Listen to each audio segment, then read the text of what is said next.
ঠাকুরবাড়ির বিখ্যাত রেসিপি ছানার পোলাও। আজ তোমাদের সাথে এই ছানার পোলাওয়ের রেসিপি শেয়ার করব।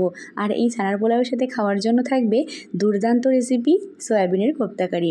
আশা করছি রেসিপি দুটোই তোমাদের ভীষণ পছন্দ হবে। যদি ভালো লেগে থাকে অনেক বেশি বেশি করে লাইক আর শেয়ার করো, আর সাবস্ক্রাইব করো এরকম নিত্য নতুন রেসিপির আপডেট সবার আগে পাওয়ার জন্য। নিরামিষের দিনে কী রান্না করবে যদি ভেবে না পেয়ে থাকো, অবশ্যই এই কম্বো থালিটা ট্রাই করতে পারো। তো চলো শুরু করে ফেলি রান্না। প্রথমে আমি পোলাওয়ের জন্য নিয়েছি গোটা গোটা বাসমতি চাল। সেটাকে 2 থেকে 3 ঘন্টা জলে ভিজিয়ে জলটা ঝরিয়ে নিয়েছি। আর এদিকে পনিরটাও কাট করে নিয়েছি। পোলাওয়ের প্রিপারেশান তো ডান। এবার গরম জলের মধ্যে পোলাওয়ের চালটাকে দিয়ে খুব ভালো মতো নাড়িয়ে ঢাকা চাপা দিয়ে দেবো, যতক্ষণ না পর্যন্ত চালটা ঠিক এরকম সেদ্ধ হচ্ছে, অর্থাৎ 90% মতো। এরকম যখন সেদ্ধ হয়ে যাবে তখন একটা ঝাঁঝরির মধ্যে চালটাকে উপর করে, মানে ভাতটাকে উপর করে দিয়ে ফ্যানটাকে খুব ভালো মতো ঝরিয়ে নিতে হবে।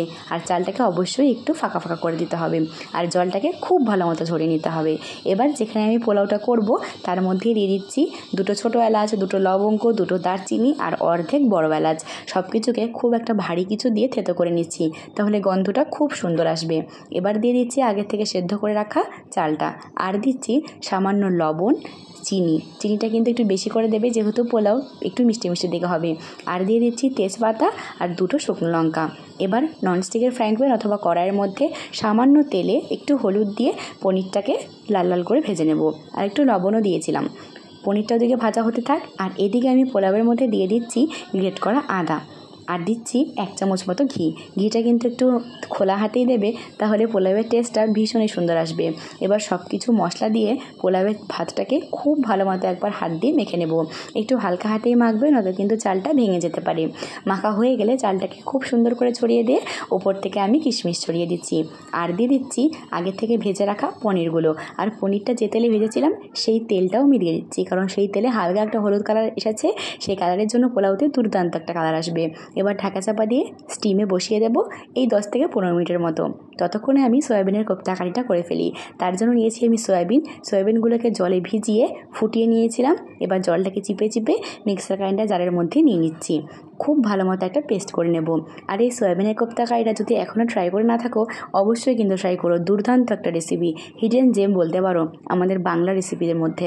সয়াবিনটাকে খুব ভালো মতো পেস্ট করে নেওয়ার পরে একটা বাটির মধ্যে অথবা থালার মধ্যে সয়াবিনের কিমাটা বের করে নিয়ে তার মধ্যে দিয়ে দিচ্ছি 2 সেদ্ধ করে রাখা আলুটাকে খুব ভালো মতো স্ম্যাশ করে নিয়ে তার মধ্যে দিয়ে দিচ্ছি ভাজা জিরের গুঁড়ো, হলুদ গুঁড়ো, লবণ, সামান্য একটু গরম মশলার গুঁড়ো আর একটু হিং, আর দিচ্ছি 2 থেকে 3 চামচ মতো বেসন, স্বাদ অনুযায়ী একটু চিনিটা কিন্তু একটু দিতেই হবে, তাহলে কিন্তু কোপ্তার কালারটাও খুব ভালো আসবে আর স্বাদটাও দুর্দান্ত হবে।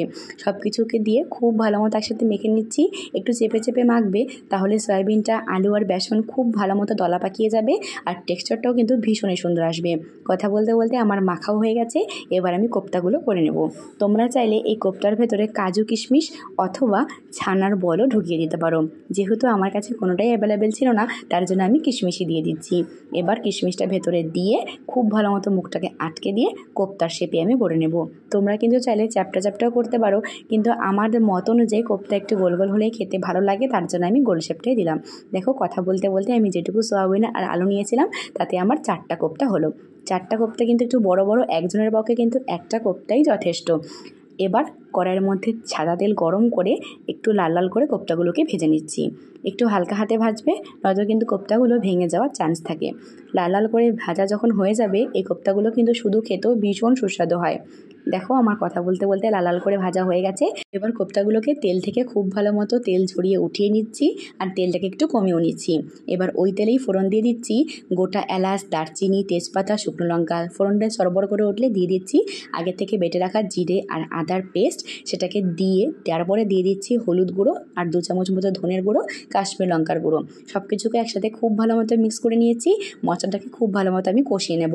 যখন মশলা থেকে তেল ছেড়ে আসবে, তার মধ্যে দিয়ে দিচ্ছি 2 থেকে 3 টেবিল চামচ মতো ফাটানো টক দই দিয়ে মশলাটাকে খুব ভালো মতো কষিয়ে নিচ্ছি।